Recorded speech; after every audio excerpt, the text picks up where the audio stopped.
Do you know what betrayal feels like when it comes from the one person who's supposed to protect you?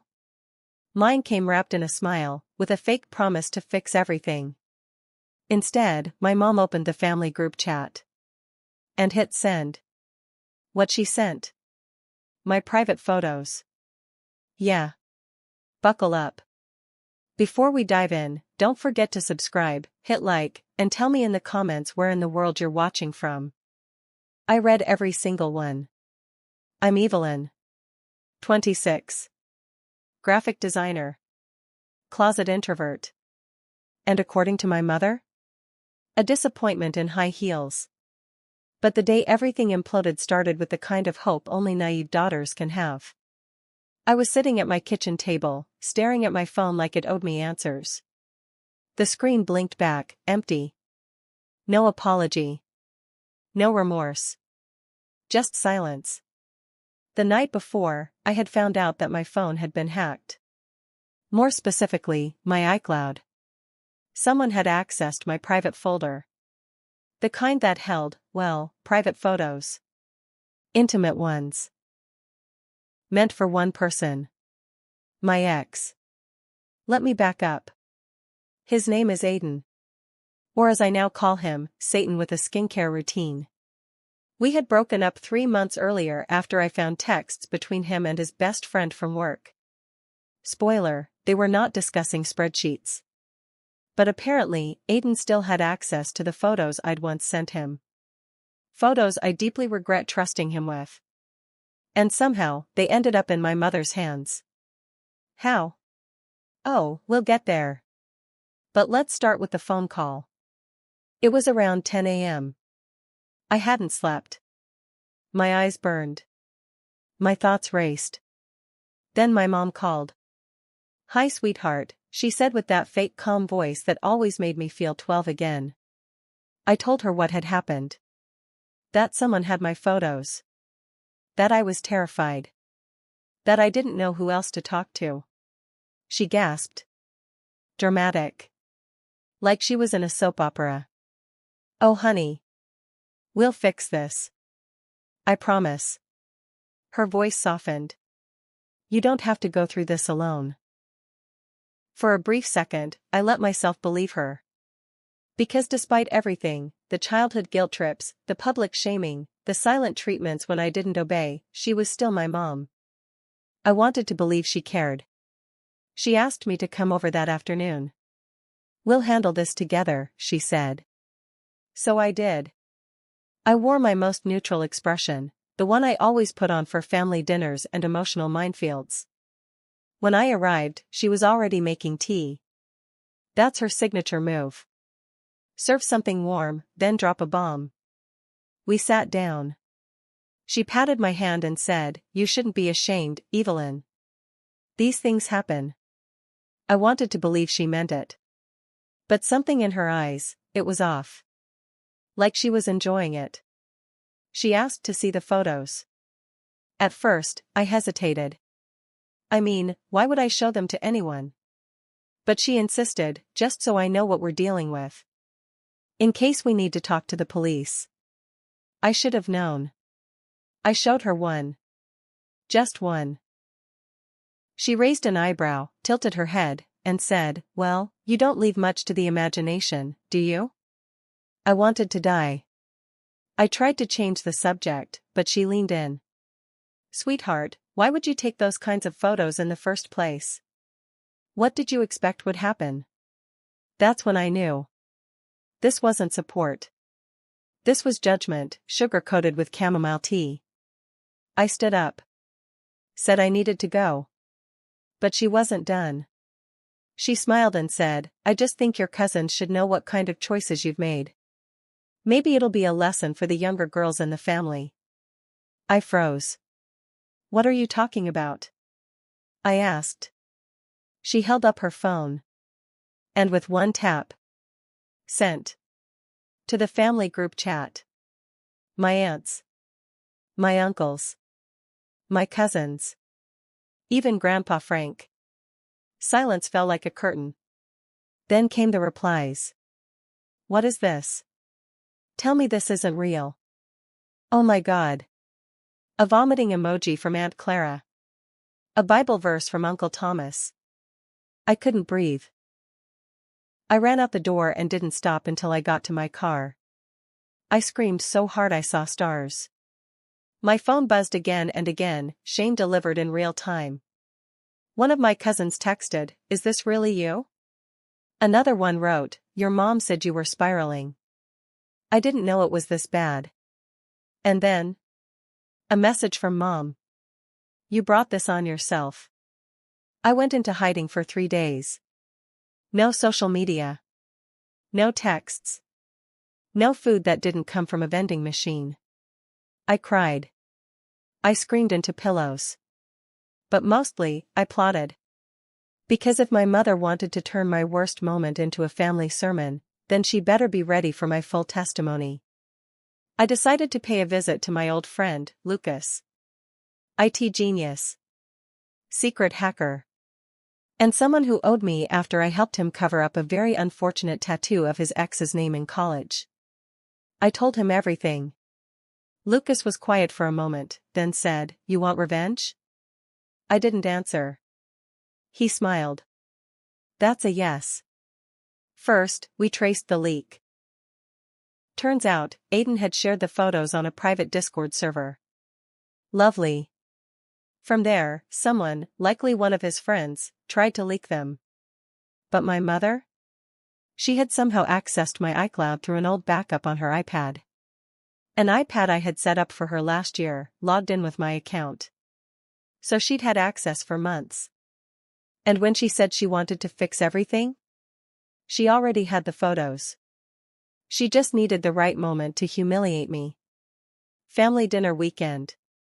The perfect stage. But here's where things start to turn. Because while she thought she'd destroyed me, she forgot one thing. I know secrets too. And hers? Are way messier than mine. Don't forget to subscribe, like this video if you're still breathing after that bombshell, and tell me in the comments where you're tuning in from. I want to know how far this story reaches. This part is where things get dark. Because if my mother wanted to play dirty, she had no idea who she was messing with. They say revenge is best served cold. Mine? I was preparing to deliver it frozen solid. Because when your own mother parades your private photos around like family gossip, you don't just forgive and forget. You reload. Lucas and I worked in silence, only breaking for coffee and cold fury. He had traced everything. The iPad my mom used, still logged into my cloud. The metadata from the leaked photos. Even the IP address from where they were opened and downloaded. There was no doubt. My mother had intentionally accessed my account, saved the files, and waited. Like a vulture circling until the meat stopped twitching. But she underestimated 2 things. 1, that I knew every skeleton in her closet. And 2, that I still had access to her personal email. Let me explain. When I was 16, my mom forced me to be her tech helper. That meant I set up all her devices, email, banking, calendar, social media, and yes, her passwords. She never changed them. Classic mistake. While Lucas prepared something special for her devices, I took the softer route, investigation. In her inbox, I found dozens of threads that confirmed what I always suspected. She was having an affair. Not just a fling. A full-blown, champagne-soaked, Airbnb-booked, light-covered affair. With a man named Martin. And Martin? He wasn't some faceless stranger. He was Dad's old coworker. The one who gave the speech at their 25th wedding anniversary. The one who hugged me at Christmas and said, "Your mom's a saint." Apparently, this saint had a second phone line. A separate credit card. Even a little cabin in the woods where she and Martin liked to roleplay as newlyweds. I wish I were kidding. Photos. Emails. Voice notes. She had them all saved neatly in a folder labeled Garden Club. I almost laughed. Almost. But here's where the twisted poetry kicks in. Remember how she blasted my private photos in the family group chat? Well, she'd sent them from her phone. The same phone synced to the email I now controlled. So I thought. What if the family saw her truth too? What if they got to see what kind of woman she really was? Lucas wasn't convinced at first. You really want to stoop to her level? But I wasn't stooping. I was returning the favor. I started small. A mysterious package arrived at her house. No note. Just a printed photo of her kissing Martin in that hideous leopard robe she thought was sexy. Then another. This one was a dinner receipt from a night she told Dad she was volunteering at church. She panicked. I know because she called me. Someone's harassing me, she said. I think Aiden's trying to retaliate. Right. Aiden. That snake still had a role to play too. I told her to stay calm. Let me help you, I said, echoing her fake concern from before. She bought it. Of course she did. Narcissists always do. Meanwhile, Lucas worked his magic. He installed a ghost tracker on her phone. Something that duplicated everything she typed and sent us a copy in real time. Texts. Emails. Voice memos. Even those cheesy selfies she sent Martin captioned "thinking of you," and nothing else. Barf. I created a folder labeled Judgment Day. Inside, I placed everything. Screenshots. Audio. Locations. Dated lies. And then I did what she never expected. I RSVP'd to Sunday dinner. The whole family would be there. Every aunt. Every cousin. Even Grandpa Frank, who still hadn't recovered from seeing my accidental nudes in 1080p. I walked in wearing all black, not for drama, just strategy. If someone threw wine, it wouldn't stain. My mom smiled wide. You look rested. I smiled back. I am. She had no clue. I waited until dessert. Until the fake laughter had peaked. Until my mom stood to give one of her wisdom talks, this one about boundaries and self-respect. I nearly choked on my water. Then I stood up. Actually, I'd like to say something. My mom froze. I took out my phone, connected it to the living room TV via Bluetooth, and opened a slideshow titled Mother of the Year. Slide 1? Her and Martin. Tongue and all. Gasps echoed. Slide 2? The church night receipt. Followed by her email to Martin saying, I told Robert the first was feeding the homeless. Slide 3?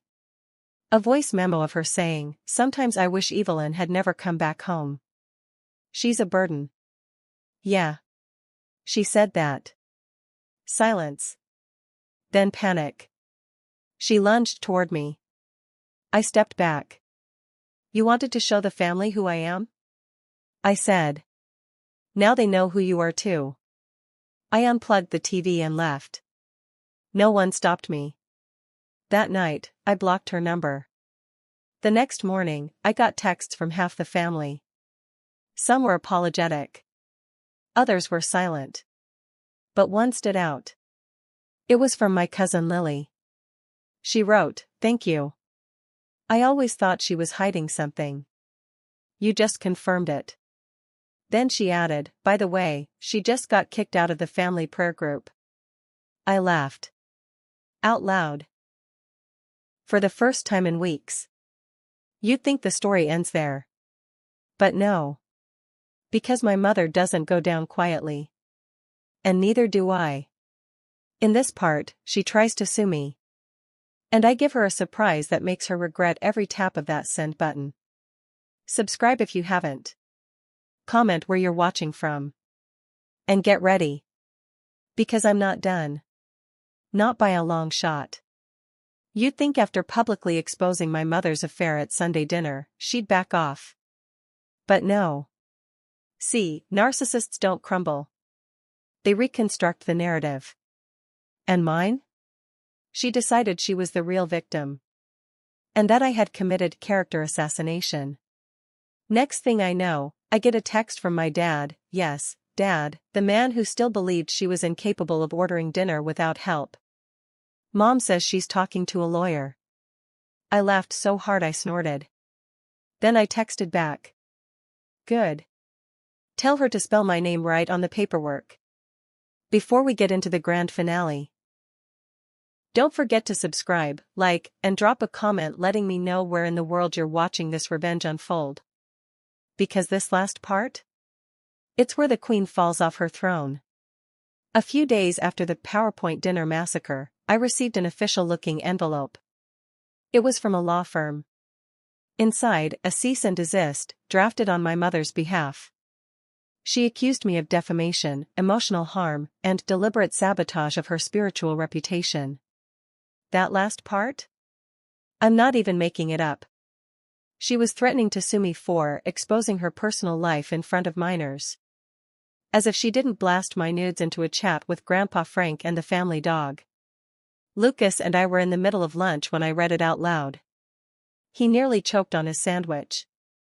She's suing you for revealing the affair she had with your dad's coworker, after she shared your naked photos without your consent? I nodded. He blinked. Evelyn, she just declared war. And that's when I decided to end it. Not with more drama. Not with screenshots. But with something better. Silence. Because my mom was addicted to control. And silence is the one thing control freaks fear most. So I disappeared. Digitally. I deactivated my social media. Blocked her number. Changed my iCloud, my passwords, even my lock screen. She sent emails. I didn't respond. She called my cousins. They told her I moved to Portugal. I didn't. I just stayed quiet. And while she spiraled into rage texts and voicemails begging for a mature conversation, I met with a real lawyer. And here's the part one hadn't told anyone, not even Lucas. I had been recording. See, the day she sent my photos, I had a screen recorder running on my phone. Why? Because I knew she was capable of something twisted. I just didn't know how twisted until it happened. I had clear footage of her opening the family group chat and hitting send. I also had the audio of her saying, "Maybe it'll teach you not to be such a little slut." Yeah. That part never made it to her cease and desist. My lawyer reviewed everything and said, "You could press criminal charges. This is a textbook case of revenge porn. Especially if she accessed the photos without your consent." The word revenge porn sounded heavy. Violent. And accurate. I filed a police report. Quietly. Didn't tell a soul. Let her keep screaming into the void. Weeks passed. Then months. And one Wednesday morning, I got a call. It was from a detective. "Ms. Evelyn, we've served your mother with a warrant for unauthorized distribution of explicit content." I stood frozen in my kitchen. Holding a half-eaten croissant. Mouth wide open. "Your case will move forward unless you choose to drop it." I didn't drop it. But I didn't shout it from rooftops either. Instead, I let it unravel her life, exactly how she unraveled mine. News travels fast in families. Especially scandal. Especially when it involves cops. She called my dad in a panic. He called me. "I had no idea what she did to you," he said. "Why didn't you tell me?" I paused. Then I said, "Because you never believed me before." Silence. Then tears. His. My mom was fined. Had to issue a formal apology. And was ordered to attend a digital privacy and consent class as part of her sentencing. She said it was humiliating. I call it balance. Her reputation in the family? Gone. Her marriage? Shaky. Her garden club presidency? Revoked. Apparently, the church ladies didn't appreciate screenshots of her in fishnets with the caption, "Punish me, Martin." Oh, did I forget to mention that her church group had a WhatsApp chat? And someone, not me, I swear, anonymously dropped her photos in it one fine Sunday morning. Divine timing. So what happened to me?